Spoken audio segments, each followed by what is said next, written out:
later, hope he heard the music's really the only reason I made him. Looking back, I just hope I return the favor. Could often go to UGK looking for inspiration, but I was looking for a cosign, cause these days it's almost better than being dope. I heard being fake was better than being broke. What's up, my people, my A&Fers?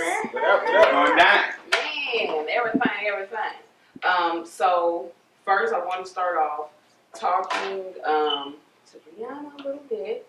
I had a chance to listen to your beautiful record, and I told you before, I played it forward and backwards, and it was so amazing. I appreciate it. Thank you. I wanted to talk a little bit about your creative process, because your music is just so infectious, but it's like so deep. Thank you.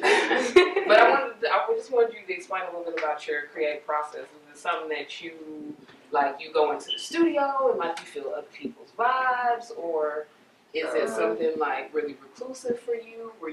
Well, with this project, first of all, the name of the project is Metanoia, and metanoia is pretty much the changing of one's mind or life through patience and perseverance.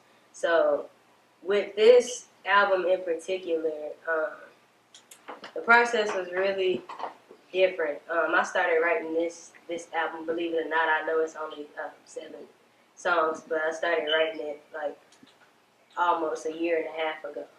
And a lot of the earlier songs, like Collision and Burning Bridges, came through a period of time where I was just going through a lot of different phases, and so I found inspiration while going through those phases, and that's how some of the songs were written. Most of my project is produced by Bruce Wayne, and one track is produced by Ben Wade. But I linked up with Bruce Wayne about a year and a half ago, and it was just like through mutual people knowing, through a mutual friend, we met through a mutual friend.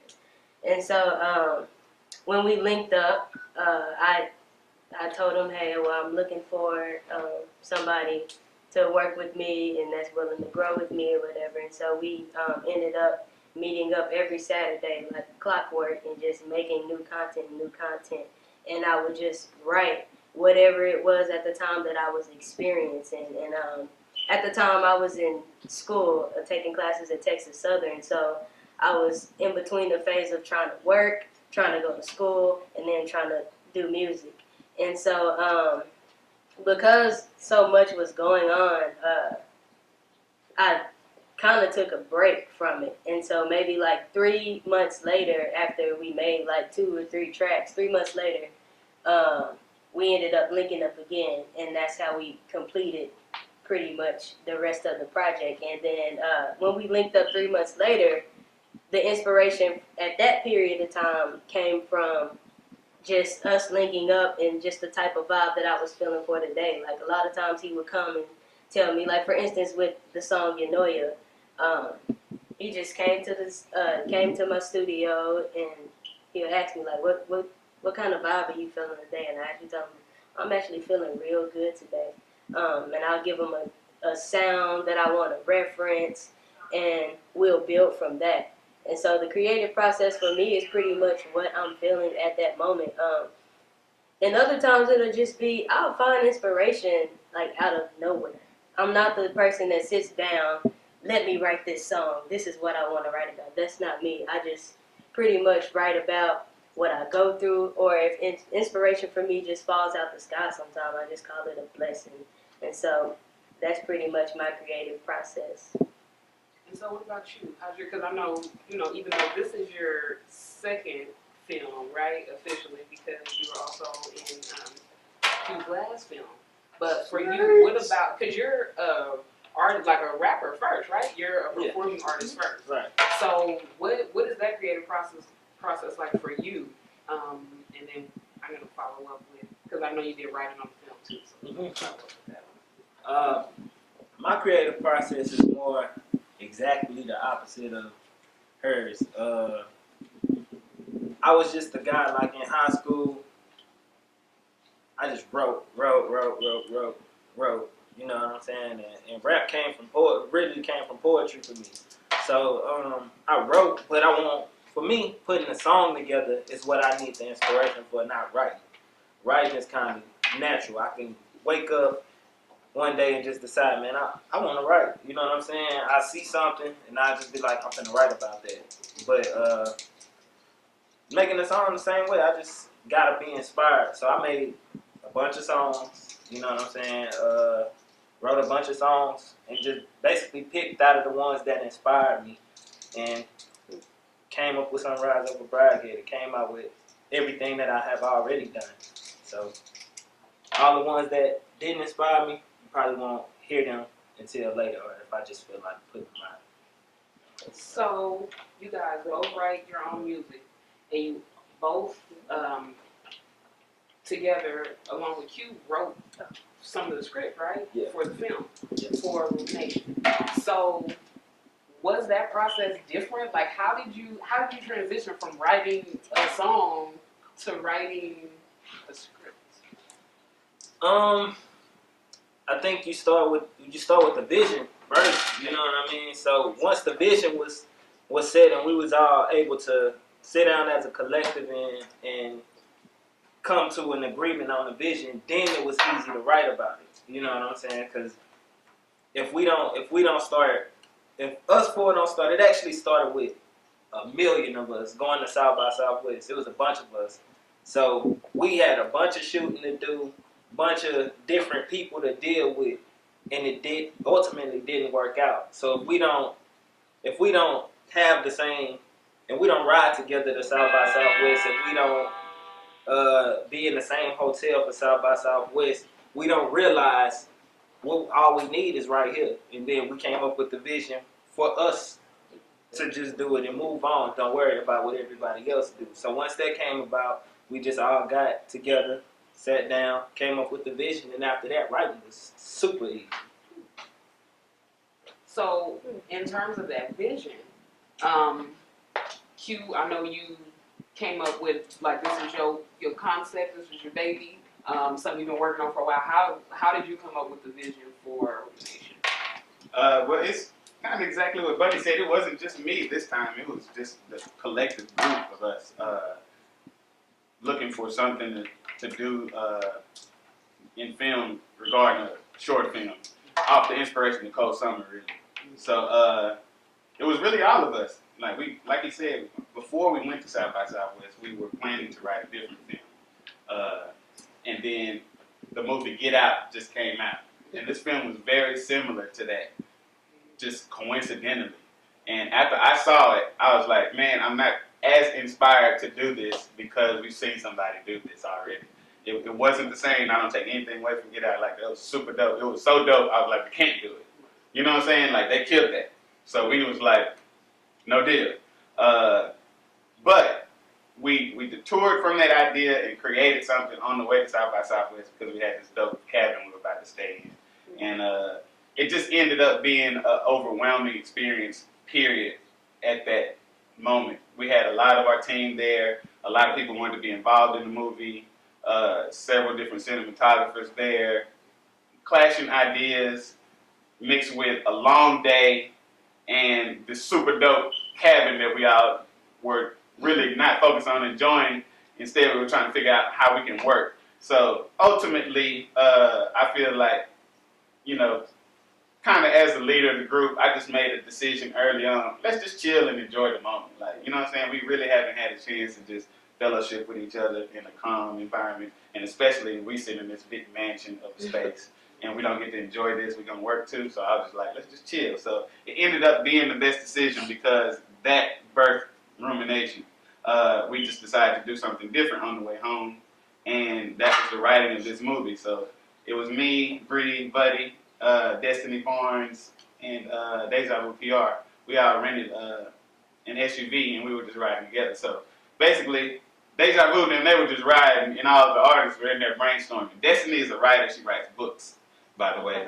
She's already published a book already, G'd Up from Feed Up, and she's just part of our team, you know what I'm saying? And she's very instrumental in this process because I was telling everybody on my team that I'm not really a writer, and I don't feel like I can accomplish doing another movie without writing a real script out and writing out, you know, the body of work that needs to get typed, literally, for this to happen efficiently. So, me not being a big writer, I knew Destiny was going to be crucial, you know what I'm saying? Because she was like, I'll write it, and I'll help you with the dialogue. You know, that's what I do. I was like, well, perfect, well, you know, because I'm here to direct more, you know what I'm saying? So, basically, that was the reason why, you know, this really worked out as a team, and it wasn't just me.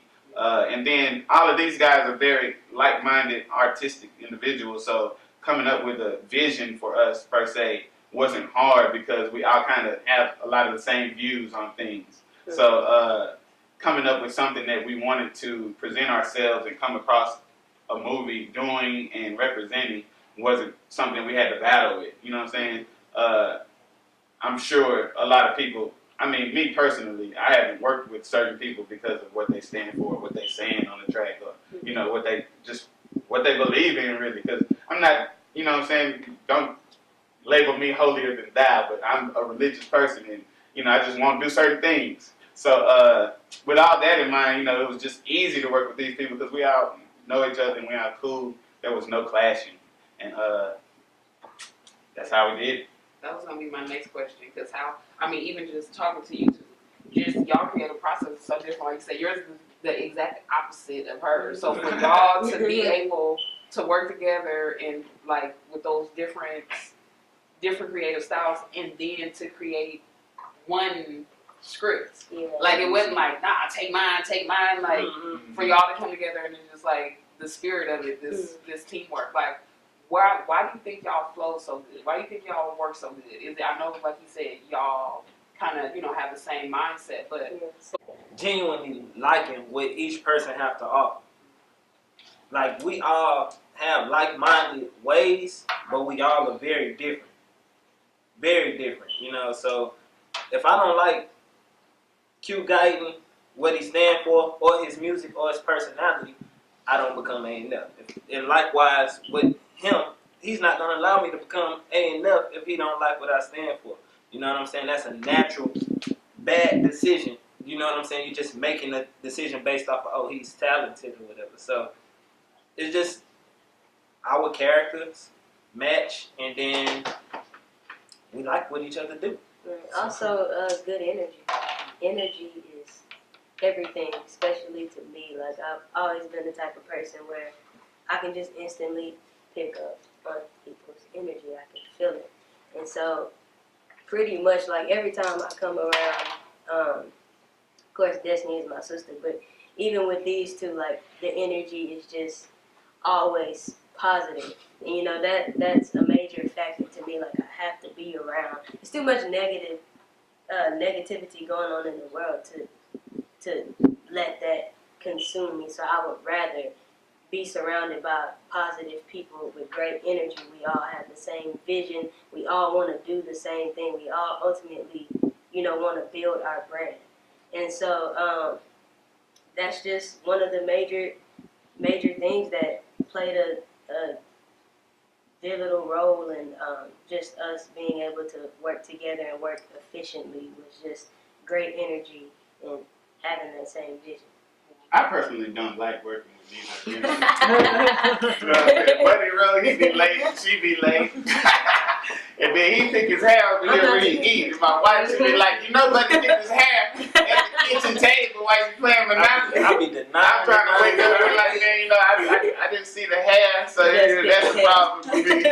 I really got a problem with the way she said I act when I play Monopoly. I took offense to that in the last interview. She said she don't like me while I'm playing Monopoly. Well, this guy. I don't like you either. This guy calls himself Quinzel Flossington when he's in the studio because he think his voiceover is better than mine.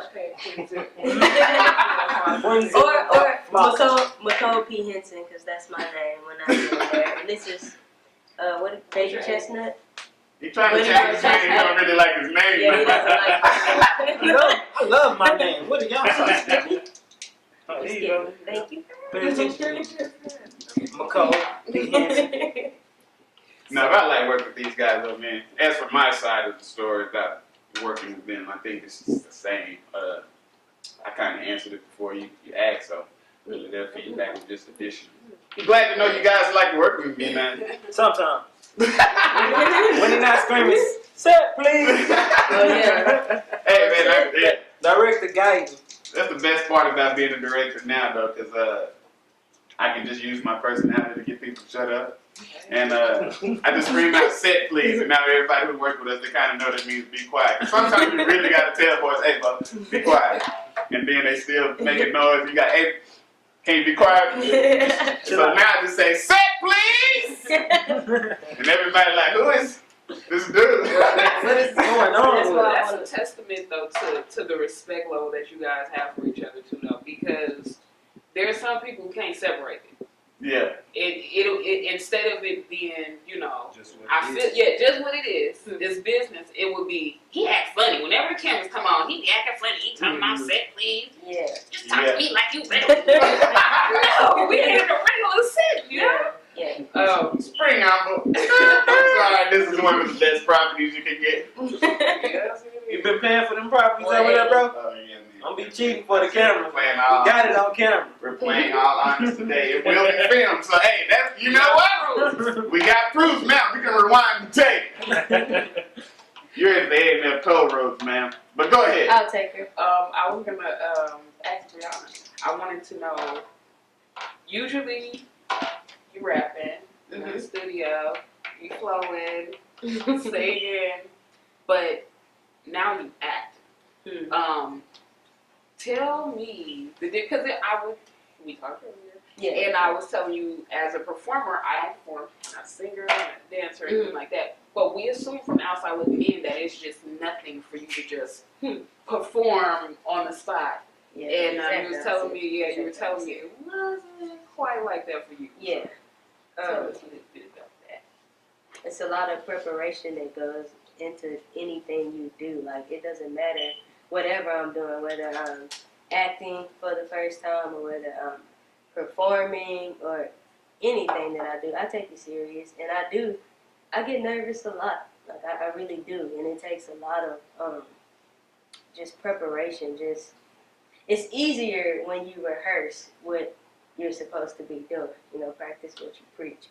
And so, like, rehearsing for me is, like, very important. But as far as this being my first time acting, it was challenging really just because I was nervous about doing it in front of everybody else. I could do it in the mirror all the time. I'm always in the mirror, you know.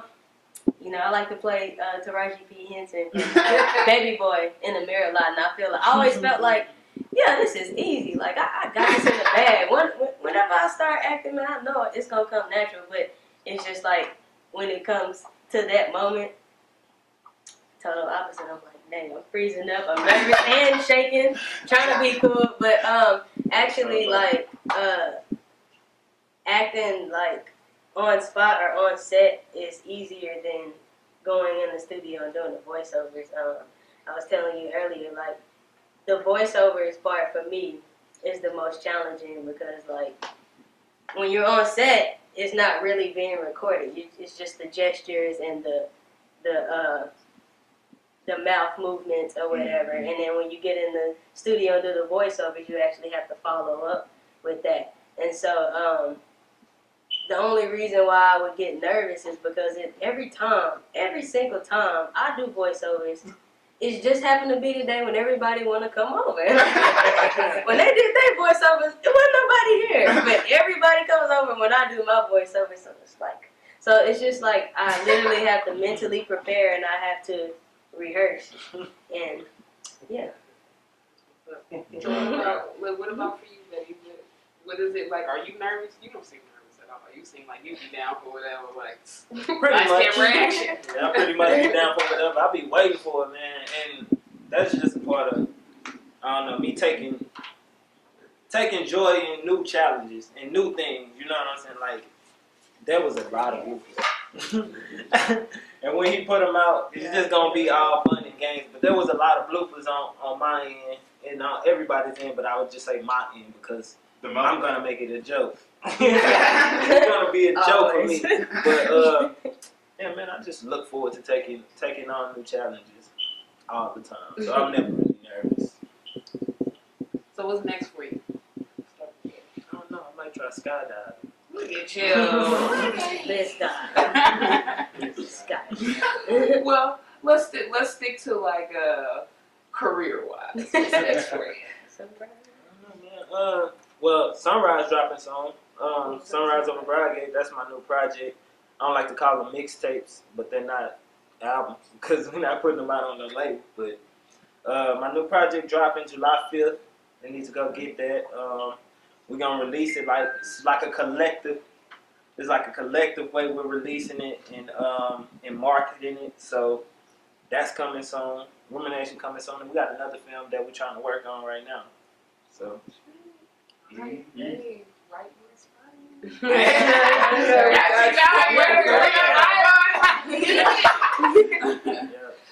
And Brianna, let's talk about let the camera know. What's next for you? You know, we got your album coming out. Well, that's already out. Yes, definitely. So actually, I'm gonna start the actual. I call it the Metanoia campaign, and I've been like in my own little zone here lately, just coming up with different strategies and ways to promote my album. I feel like since I released my album during a time where we also have the film coming out, I'm not able to really fully put all of my energy into my album. And so I was just thinking, like, I really haven't been, like, promoting my album the way I should be, but it's just, like, so much going on. So the day after Rumination, which is July 11th, I'll be kicking off my campaign to promote my album Metanoia. Yeah. And I'll be performing at Speakeasy Tuesdays, some of my album work, and just going around to like different businesses and just really getting out in the community, getting it out the mud, you know, and interacting with people, letting them know about what I have going on. And after campaign Metanoia, honestly, no telling.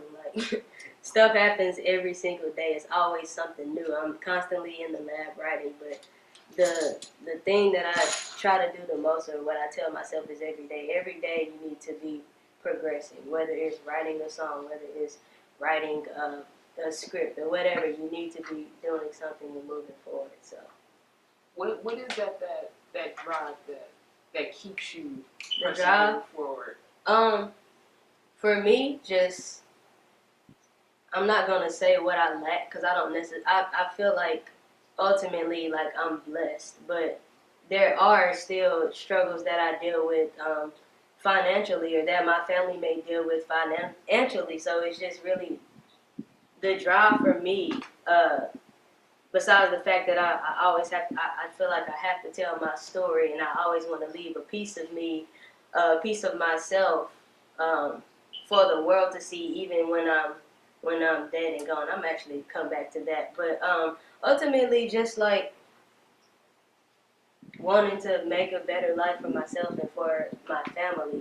And I was having a conversation with Buddy the other day, and I was telling him that even like, and I know this may sound weird, but even if I was to die like tomorrow or tonight or whatever, say that, Lord, please. But I can honestly say that I'm okay with that, because now I have a piece of myself. I put my project out, my first project out, and like, that's something. Oh, you immortal now. You put that project out, you gonna live forever. And so that's just the drive for me, just wanting to not only make a better life for myself, but to tell my story, to inspire people. That's the drive for me. Same question. Pretty much the same. I'm really. It's one of the biggest driving forces to me is telling my story and helping somebody. And I think that's common with all of us, you know. And I always had that same theory. Once I put my first project out, I was like, okay, good. I'm immortal now. You know what I'm saying? There's nothing that nobody can do to take me out of people's memory. You know, Castle Views will always be remembered to the people that listen to it. Before the sunrise over Broadgate. Whatever we do, it's out there for everybody now to see.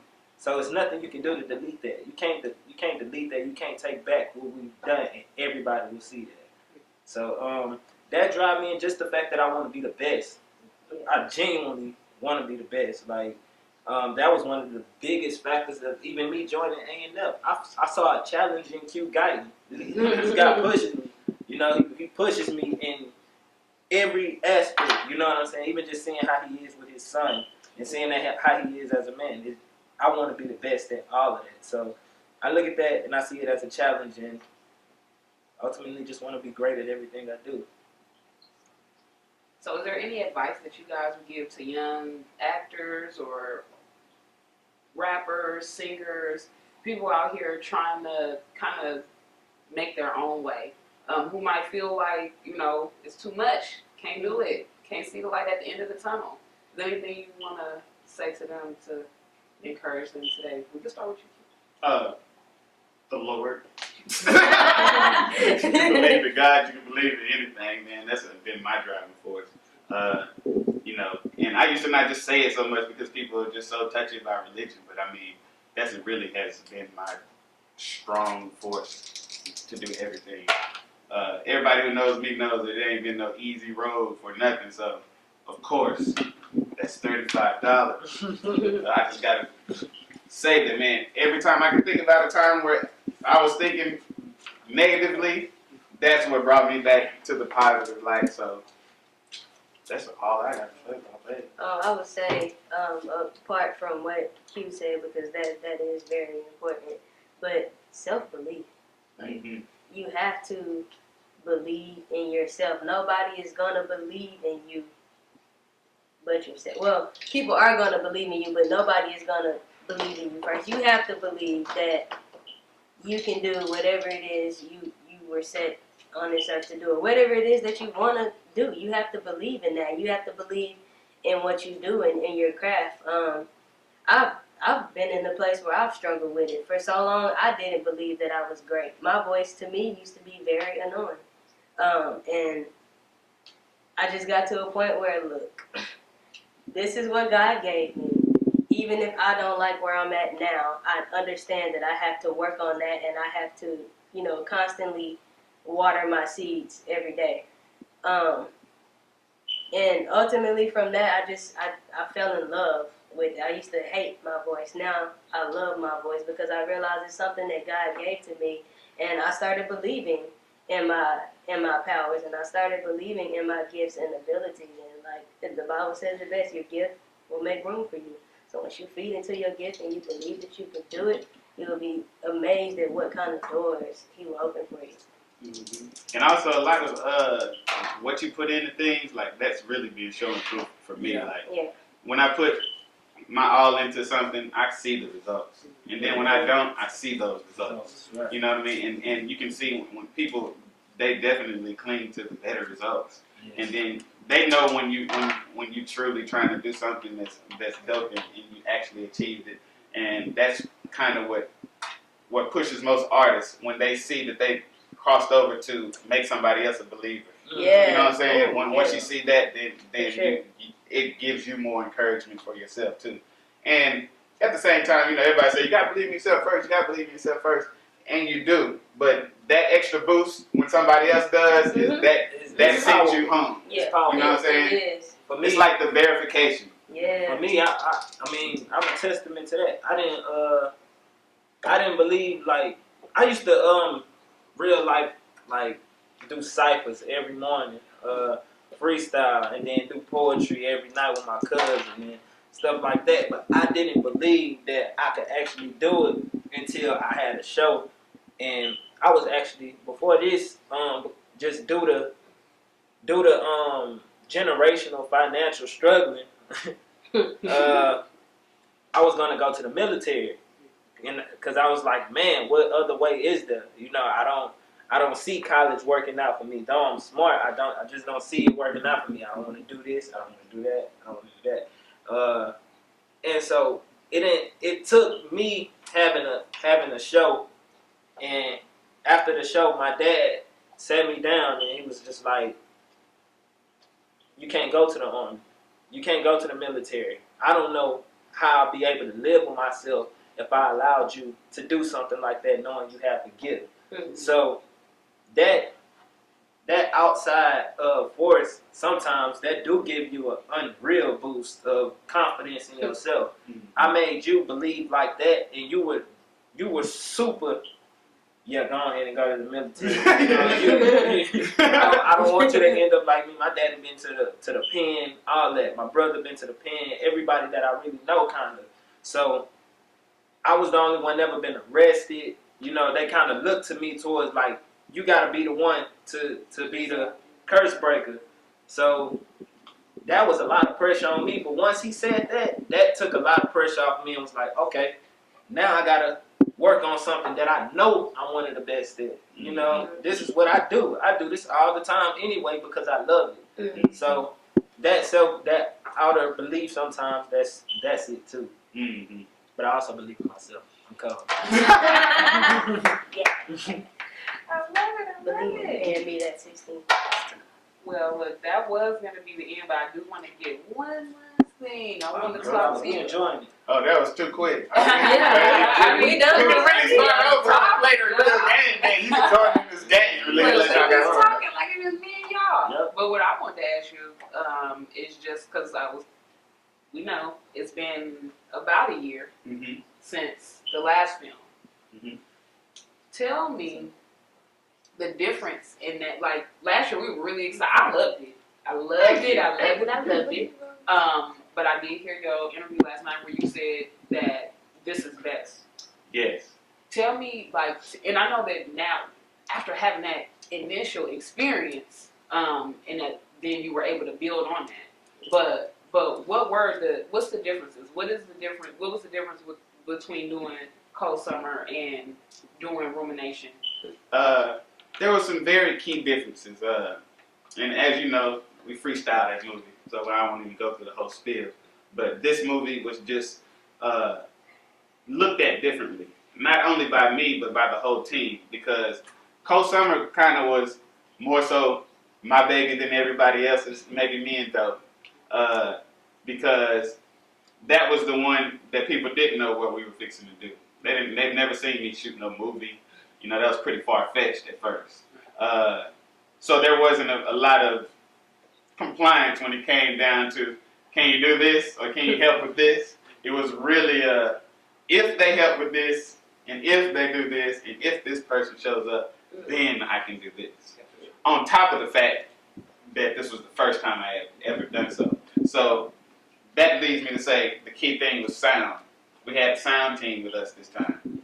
On top of the fact that I know how to do voiceovers in Pro Tools and then bring them back into the video editing software and match them up based off of my video editing, music video skills. So this is very similar to that, except for this time the person has to say what they say on film and then come back into the studio and be able to duplicate it there. And the key advantages of having that is the main characters were artists. So this wasn't something new to them. Like you heard Brianna say, she was nervous about doing it, but if it wasn't her, it would have been somebody that isn't a real actor, isn't a real artist last time in Cold Summer. And that shined through strong when they got in the studio. Not only were they nervous, they didn't even know how to do this. Right. You know what I'm saying? Brianna was the perfect person for the things that we needed her for in this movie, particularly because we wrote them for her, you know what I'm saying? And then on top of that, she's an artist that can deliver in the studio. It wasn't her first walk, that type of thing. Yeah, everybody did well with voiceovers this time. I mean, you know, we're comparing ourselves to people who really make movies, and it's lining up good enough to me. So that is crucial. The sound is definitely crucial. I figured out how to mix and master movie sound late in the game with Cold Summer. I kind of figured that out a week or so before, and I was like, oh, you know what? We could do voiceovers. You know what I'm saying? So we was like doing this real fast. I was using when I had people who I couldn't get back for sure, just turning up that raw audio and crushing the noise. This wasn't like that this time. You spoke, you pulled up, and you did your voiceover at the studio. It was just that simple. So that eliminates all of the bootleg from out the movie. You know what I'm saying? Usually when you start classifying things as lower level production is when video doesn't match sound quality or vice versa, or wardrobe doesn't really fit. The editor really didn't have what it took to make this look right. You know what I'm saying? We didn't stretch any of those variables this time. Everything was pretty standard. So that makes everything different.